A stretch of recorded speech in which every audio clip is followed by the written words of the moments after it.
মাচার উপর শুকানো হচ্ছে মাছ। নদী থেকে পুঁটি, ট্যাংরা, শোল, টাকি, চাঁদাসহ বিভিন্ন মিঠা পানির মাছ এনে তৈরি করা হচ্ছে শুটকি। ব্রাহ্মণবাড়িয়ার মেঘনা তীরবর্তী আশুগঞ্জের লালপুরে শুটকি তৈরি করছেন মৎস্যজীবীরা। এখান থেকে শুটকি কিনে পাইকাররা সরবরাহ করছেন দেশের বিভিন্ন এলাকায়। জেলেরা বলছেন, শুটকি উৎপাদনে প্রয়োজন বড় অঙ্কের পুঁজি।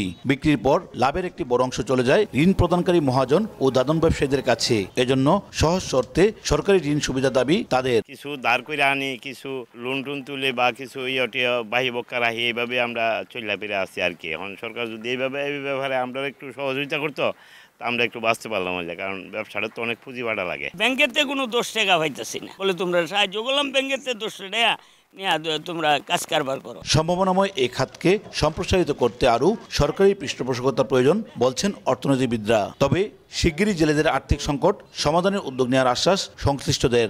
এই অপ্রচলিত আইটেমগুলোকে যদি প্রমোট করা যায়, তাহলে আমাদের ফরেন এক্সচেঞ্জ আর্নিংসের যে ক্ষেত্রটা, বেসটা, এটা সম্প্রসারিত হবে। ব্যাংক থেকে লোন নেওয়ার জন্য কিছু বৈশিষ্ট্য থাকে, ওই বৈশিষ্ট্যগুলো ফুলফিল করা উৎপাদনকারীদের জন্য খুবই কষ্টসাধ্য।